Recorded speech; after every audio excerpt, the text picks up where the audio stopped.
Welcome to the Nick Blevins Family Ministry Podcast. Our goal is to help you maximize your church's potential. You'll hear from top leaders in children's, student, and family ministry about the principles and practices they use. Now here's your host, Nick Blevins. What's up, everybody? Welcome to the Family Ministry Podcast. I'm Nick. I'm your host, and it's episode 155, and I talk with Kyle Price of Mission Church in Arizona all about student ministry programming. We kind of go behind the scenes with their student ministry and their programming, how that works, how they plan a week, what do staff do, what do volunteers do, how are those teams structured, what role do students play, and all of that. So we just really take a good, hard look at student ministry programming, which we probably haven't done on this podcast in a while. So I really enjoyed this conversation for sure. If you want to get the show notes and links, go to nickblevins.com/episode 155.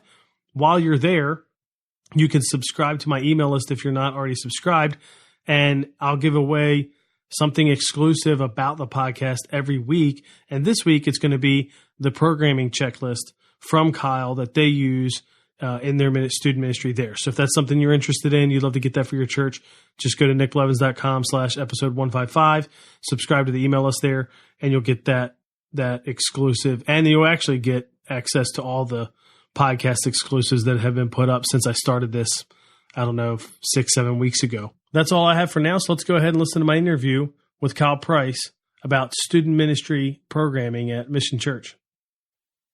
Today I'm talking with Kyle Price. Welcome to the podcast, Kyle. Hey, thanks so much for having me. You bet. Tell us a little bit about yourself and your role at Mission Church. Yeah, for sure. Well, my name's Kyle Price. I've been married to my beautiful wife, Lorraine, for 6 years. We have 2 little girls, Eden Lively, who's 2.5, and Avery Lux. We actually just celebrated her first birthday yesterday, which is awesome. But other than that, I am the programming director for Anthem Youth at Mission Community Church. I know both Kenny Conley, who's our next gen pastor, and Shane Sanchez, who's our youth pastor, have both been on your podcast before. But over here in Arizona, near Phoenix, Arizona, and loving it. Yeah. And if people have listened to those episodes, particularly the one with Shane, then they would have heard a little bit about, student ministry there, which you guys call Anthem. But we're going to talk more about like your role. What's the title again? I am actually, you know what? There's a debate around this because I always call myself, and Shane calls me, the programming director. But I think on our website, it might say creative director, which is super ambiguous, and no one knows what that means, but basically large group for all of youth, 7th through 12th grade. So yeah, we're going to dive into that, but I want to hear, before we get into that, how did you first get connected to Mission? Yeah, it's actually kind of a cool story. Mission was the very first church I was ever invited to as just an attendee. So I grew up outside of the church, not from a Christian home or anything like that. And it was a friend, one of my best friends who I kind of did life with for a really long time, invited me to his church that he'd been attending for a little while with his family. So this was 10 years ago, right after I graduated high school. I was 18 at the time. And he invited me to church. And the way he got me to come to church, actually, which is really funny. I didn't plan on saying this, but he said, you can even wear your hat to this church. That's what he said, because I'm known, I wear a hat all the time. Yeah, that was the selling point. That's what got me to come to church for the very first time. So that's how I was first invited, and then just kind of stuck. Something kept calling me back. It's a crazy long story and a lot of tangents we could probably go down, but it's pretty cool that this was the very first church I was ever invited to. This is the place that I realized what Jesus had done for us, and place I placed faith. I got baptized here. So it's pretty cool that I get to be a part of the youth ministry here now too. Now, how did you end up working on staff, going from attending to then interning, right? And then working there. So tell us about that. Yeah. So it's kind of a crazy story too. I was involved in a lot of other things before this. The friend that invited me and him started a professional dance crew and company together, actually. When we were young and trying to figure life out, that was our passion. So I was doing all that. And then one day I got a phone call from the high school pastor at the time and asked if me and my new wife, we just got married like the month before, would want to go to summer camp with them. So it felt like the right move for us at the time. It felt like we'd never gotten connected in serving or volunteering at the church before. So we went to summer camp. After that, it was pretty obvious and pretty clear that God could use the story that I had and the background that I had with dance to help speak into the lives of teenagers, which I'd always been passionate about. I taught for a lot of years before that too.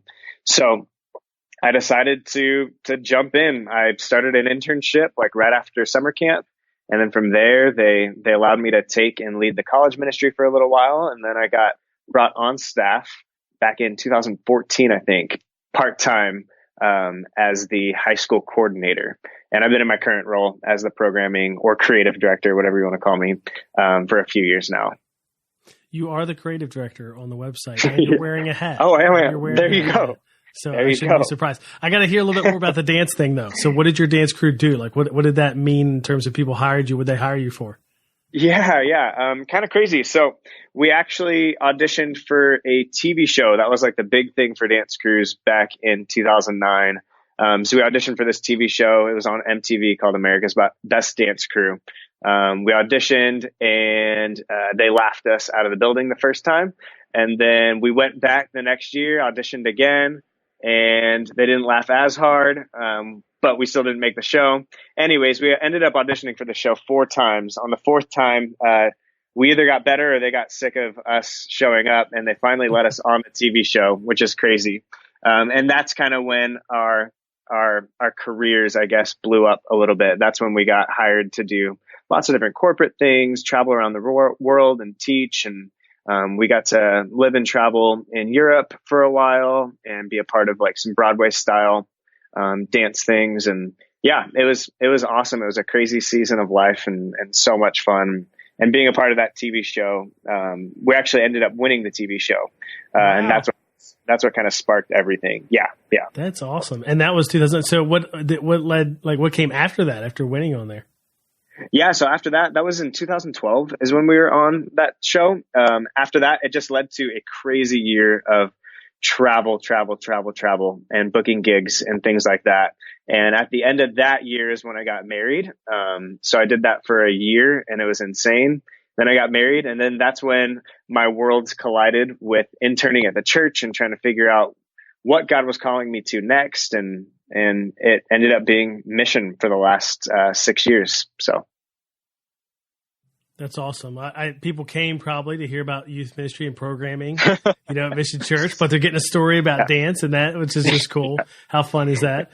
Everybody, I mean, there's probably like more common roads to working for a church and less common. And you got one of those common ones there. This is pretty awesome. I work for a defense contractor. I don't know if that's not as less common maybe as yours, but it's probably not the common one either. It's not what I hear people talk about when we start to talk about how we got started working for a church.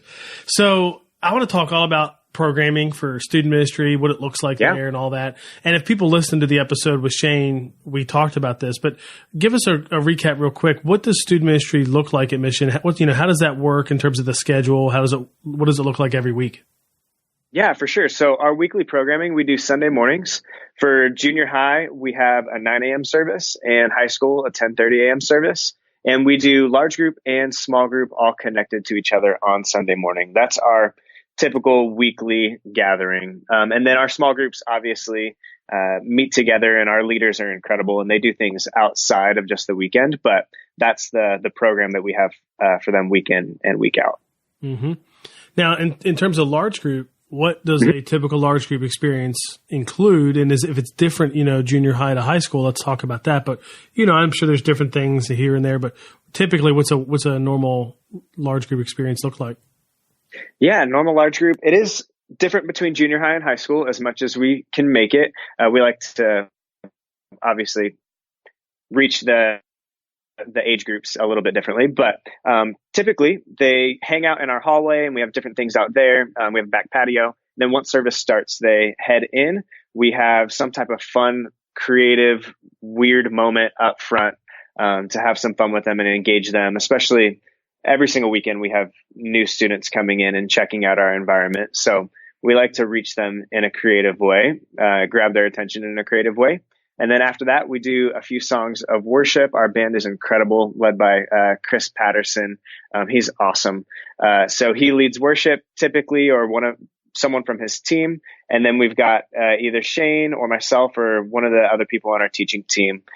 We give a quick 15-minute message. And then after that, they break off into small groups all over campus, and they get to have conversation with their leader and other students in their age group and gender. So cool. I want to ask about a couple things. Let me start with that opening thing. Give us some examples of what that is, and where do you even get ideas for that? I mean, in some ways it feels like games. I don't know if it is a game, but like in youth ministry, games are popular and some people are great at creating them, some are not. There's lots of sources out there now. What do you all do?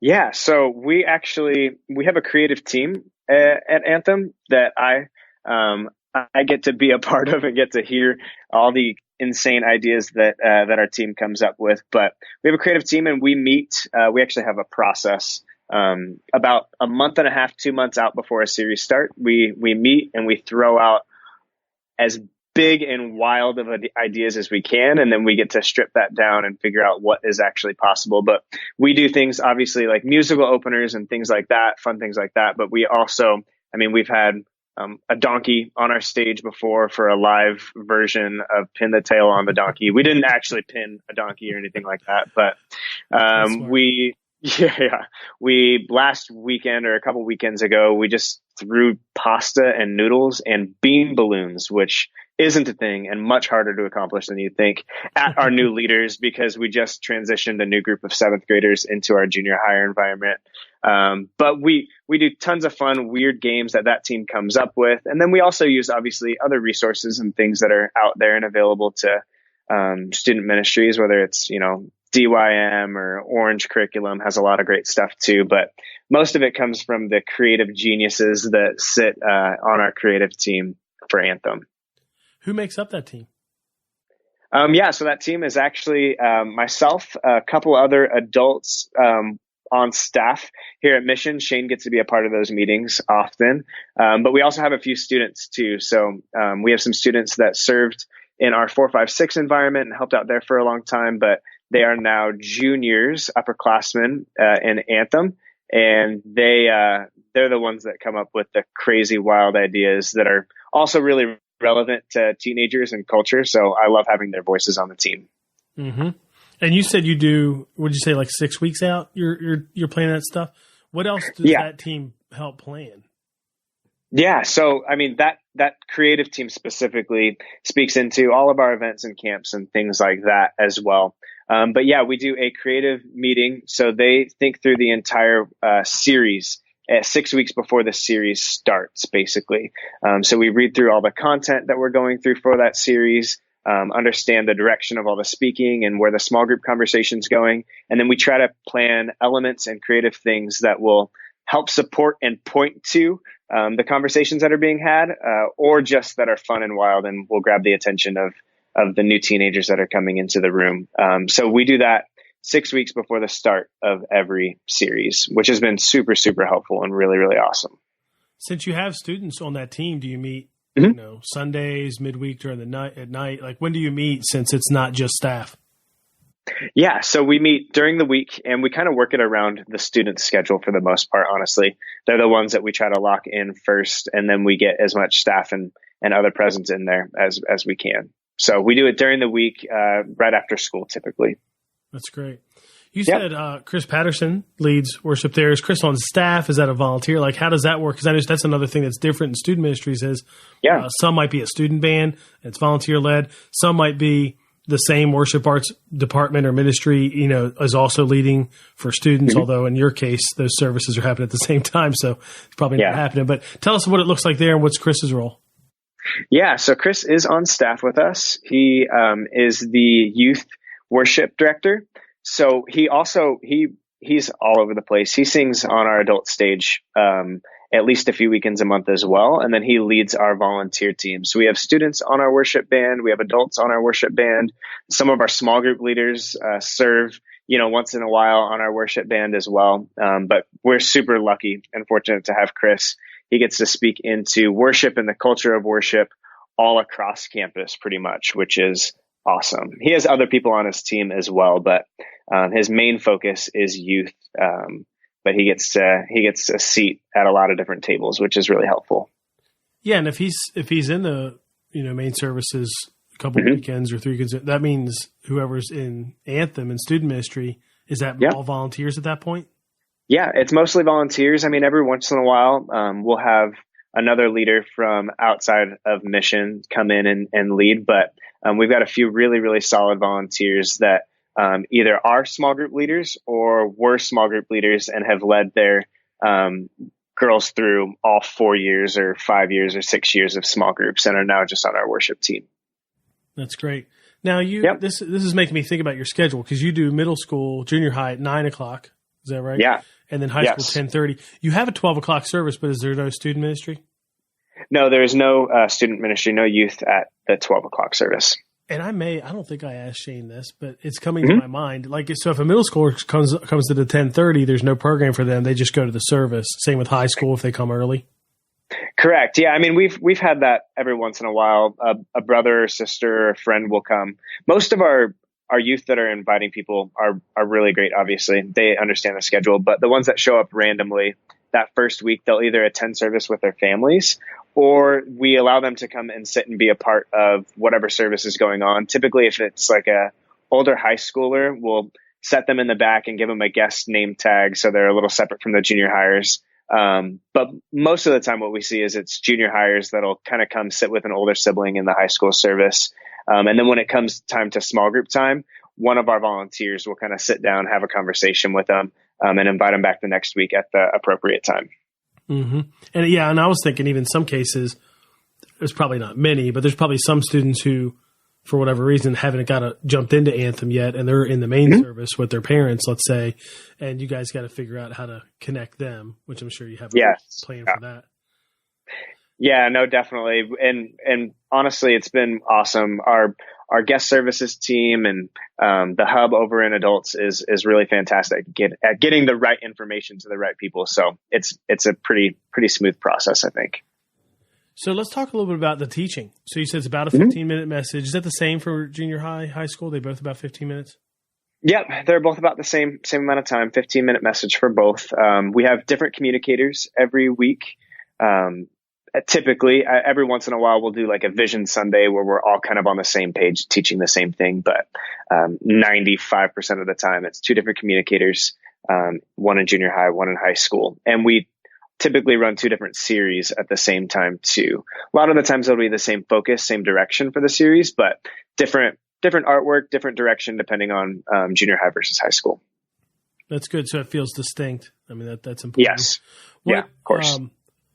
How do you, in terms of the teaching, do you write it all yourself? Is it a mix? Do you use some curriculum providers? Like, what does that look like? Yeah, we use Orange. XP3 is an awesome resource. So we use them a lot, but we also write our own content as well. Typically, when we do original content, we'll run the same series for both junior high and high school. It's a little too much for our small team to create two different brand new series at the same time. But we use a lot of Orange. Orange is incredible, awesome resource. They understand the small group and partnering with parents and everything like that we're all about. So they're an incredible resource. So tell me, I would love to hear more about, whether you're writing it yourself, and maybe that's a different track, or you're using Orange, you're probably customizing it. I imagine many of these communicators are volunteers.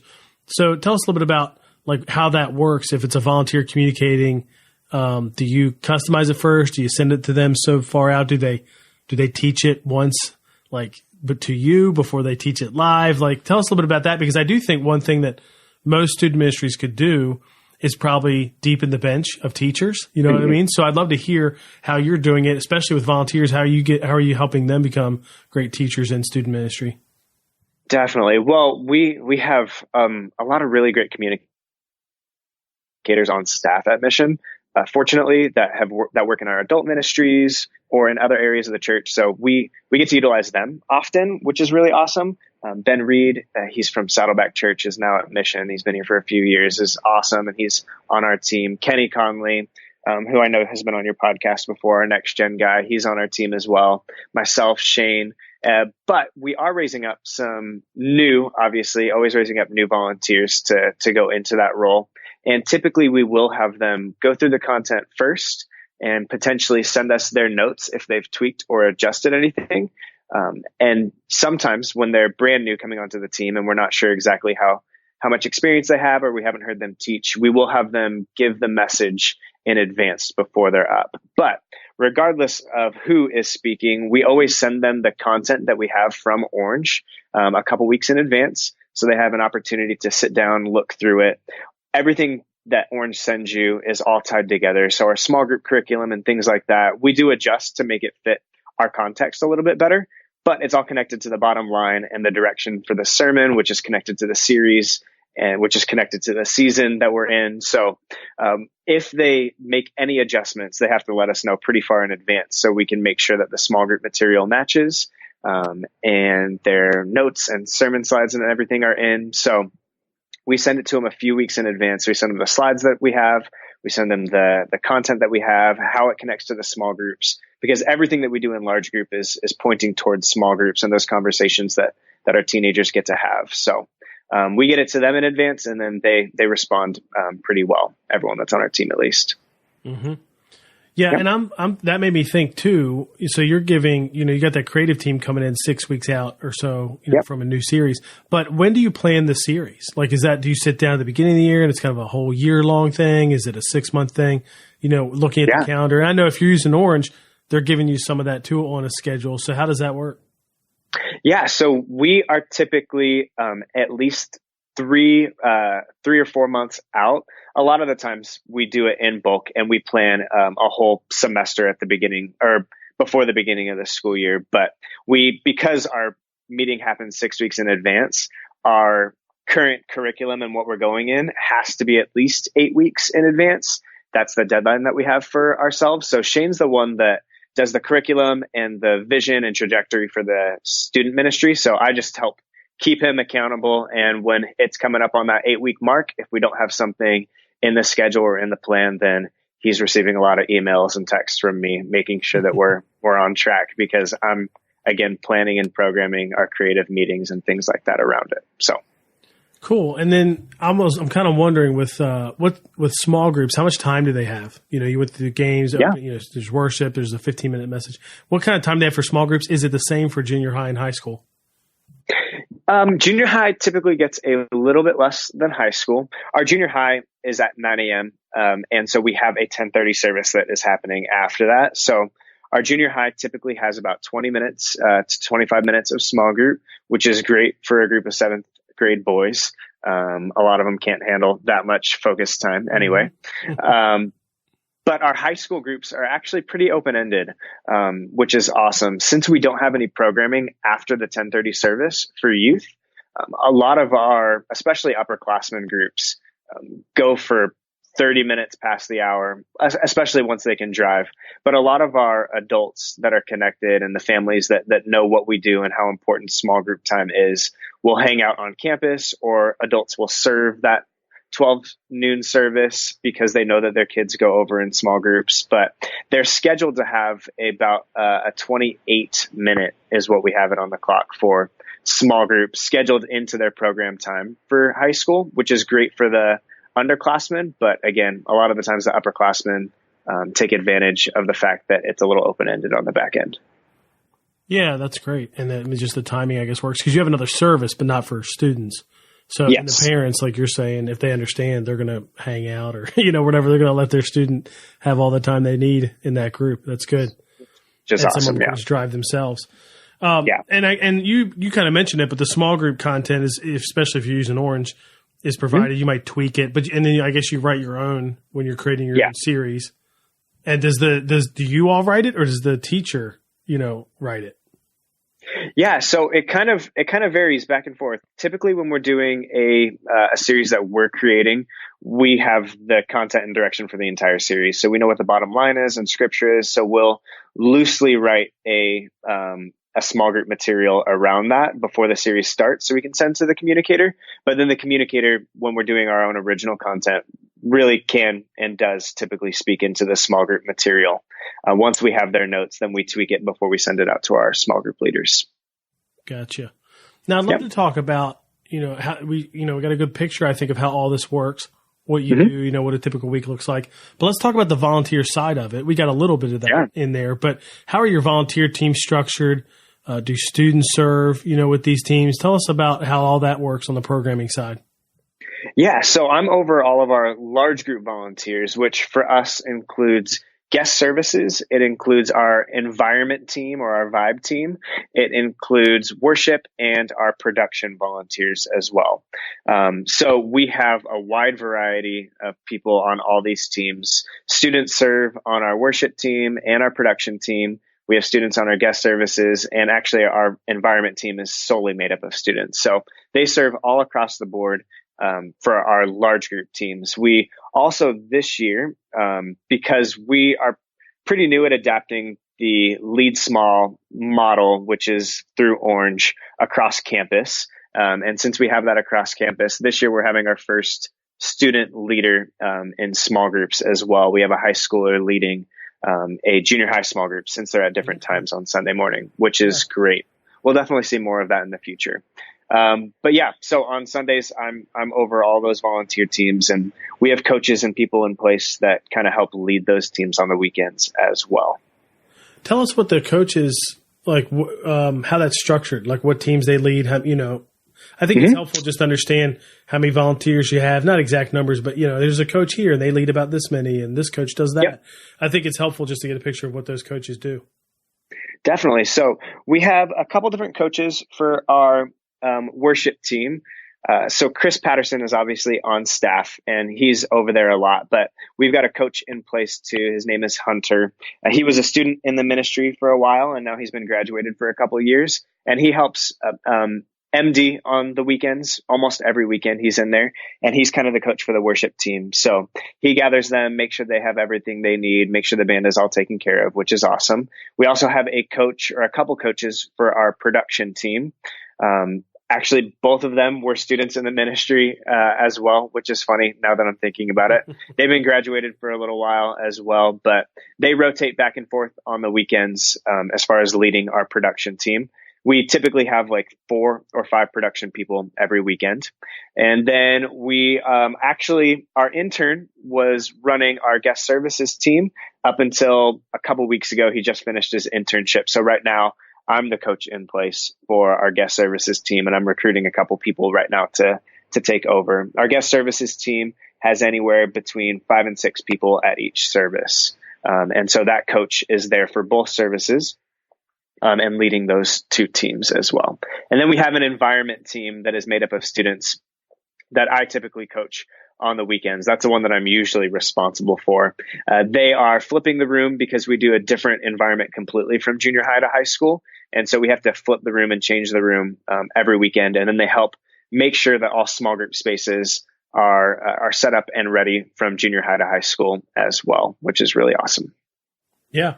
And I love that you're in there doing something right now yourself as a coach, which is we can all relate to, right? Yeah. Yeah. When you got to step in and fill that. How do you recruit people to these roles? You've got a number of them that are students or graduated, which is great. I mean, that's a great pipeline right there.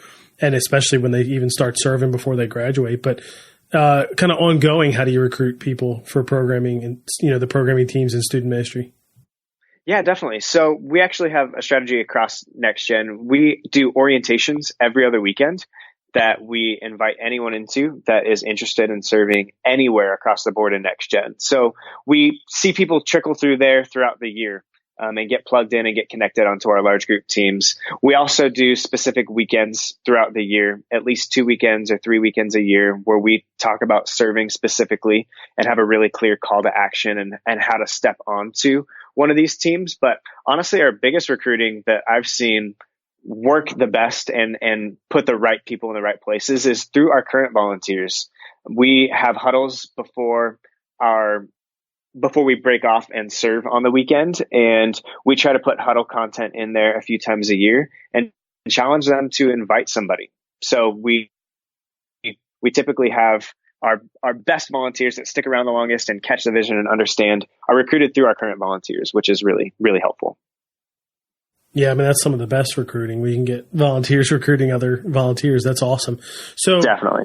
do you directly, structure-wise, you directly lead all those coaches and then they lead their teams? Is that how that works? Yes. Yeah, that's correct. And do you communicate with them weekly and they communicate with their team, or how does that work? Yeah. So I communicate with them weekly and make sure they have everything they need, make sure we schedule a lot of our volunteers, even on our all of our large group guest services and everything, through Planning Center. So we all have access to that, and we can see who's scheduled, who's confirmed, and who hasn't, and who's declined, and where maybe some weak points are for the weekend coming up. So I help make sure all their gaps are filled and that they have all the information that they need. I also circle them up and huddle them up a few times a semester as well, individually, one-on-one with my coaches, and make sure they've got everything that they need, and they're awesome. They're incredible. They take the ball and they run with it. So I don't have to worry too much. Yeah. Coaches are great. I mean, that's a game changer if people don't have that in place. For sure. This will be my last question, though it's kind of open-ended and broad. So that's like what you do, how you do it, which I love hearing. I think it's great just to get a behind-the-scenes look at what, Anthem Student Ministry looks like, how it functions on the programming side, primarily. But what's working well? What do you, want to improve on? I know when Shane and I talked, one of the things and I think this might, as I've learned, this might be kind of a West Coast thing, but your high school ministry is much larger than even junior high. And I've found that can be more common out there, especially in your case where you only have 2 grades of middle school.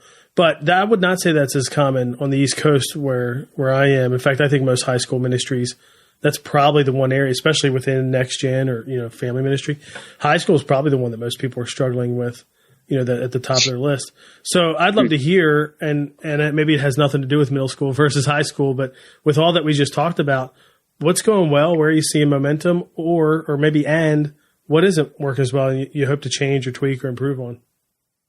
That's great. I feel like every single weekend, every week we have multiple meetings throughout the week, just trying to figure out what's going well and what needs improvement. We're constantly evaluating and tweaking and making sure we're making the best decision possible moving forward. I'd say honestly, some of the things that are going really well right now are our volunteer teams. Like that's what I'm getting most excited about, I think, around.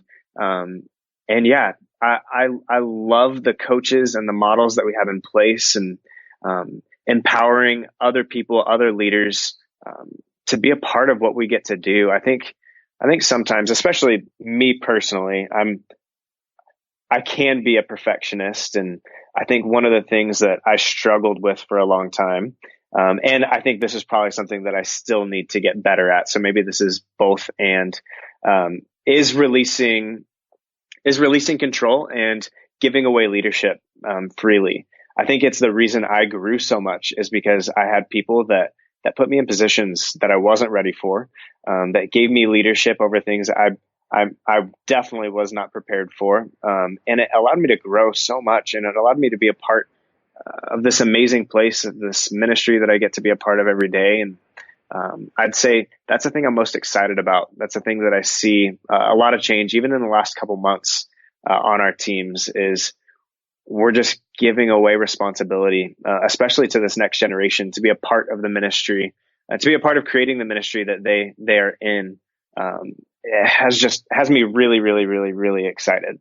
So that's something that I think has been a weak point in the last few months, honestly, for me personally. And it's something that I think is going so well. So for the people out there, the leaders out there that maybe feel like they need to hold on to everything with a close grip, and you may have really great reasons for that. I felt like I had really great reasons for that.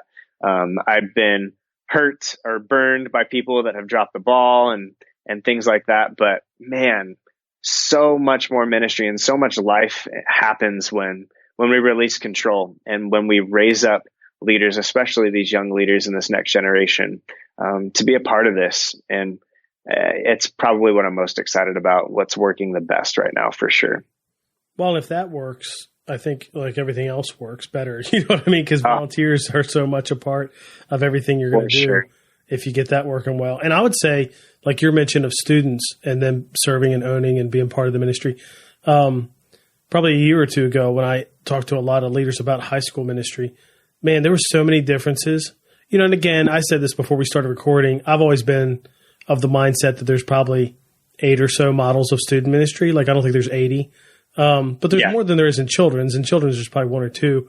In student ministry, there's probably 8 or so, and it just depends. Like, even the nights that you meet, is small group meet with the gathering or without. Yeah. Like, those are some of the distinctions. But what was interesting was, man, the one common denominator in all these churches that seemed like they had a healthy high school ministry, it was student serving in the ministry. Or I should add in, like, some type of an intentional leadership program with them. So not even just that they were serving, but in some cases it was even tied to something like a leadership development program or something. And I thought that's interesting because all the other things could be different. Like different churches did different trips. If not, some did international, some didn't. Some met on Wednesday, some met on Sunday. Some had small groups separate. Some were together like yours.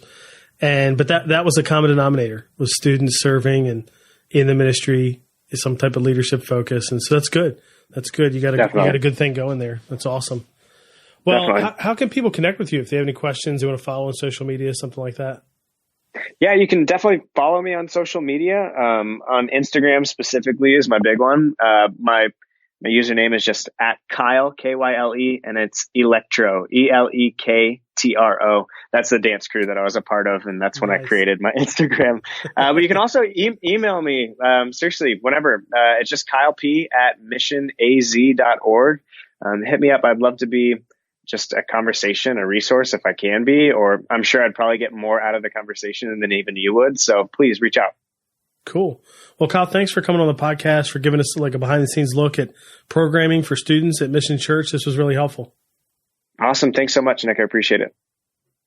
Well, as much as I know the student ministry at Mission Church, because I'm great friends with Kenny Conley, and he's the next gen pastor there, and I know Shane Sanchez and a lot of the team there, I learned a lot from this interview because I did not know a lot of the things that we talked about. I thought that was really helpful. And some of the action steps that I think of coming out of that interview include starting a creative team. If you don't have that, start that right away. Maybe you'll include students on that team. Maybe it's leaders. Maybe it's both.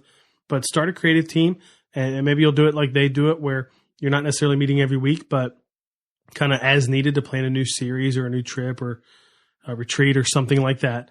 Another action step, of course, is to get students serving. I feel like we've hammered that on this podcast, but you just can't say it enough. It's that Reggie Joiner quote, students won't feel significant until they're given something significant to do. And in all of the ministries I talk to about students serving, especially the ones where they serve within their own student ministry, there's just an overwhelming sense that is powerful, that helps grow their faith, that the ministry is better because of it. So get students serving in your church. And then the third action step is to make your own checklist. How can you make your own checklist about your student ministry programming and what is needed? And to help with that, you can get the download of theirs in the show notes. Go to nickblevins.com/episode 155. And there you'll be able to subscribe to my email list, and I'll give you their checklist that they use for student ministry at Mission Church. So those are 3 things I think you can take and do to put some of this that you've learned in this episode into action this week. Well, that's it. That's all I have. Thanks for listening. Hope it was helpful, and I'll catch you next time on the Family Ministry Podcast. Thanks for listening to the Nick Blevins Family Ministry Podcast. We hope this helps you maximize your church's potential. We would love to hear stories of how you apply what you've learned. You can do that by leaving a comment on iTunes or in the show notes at nickblevins.com.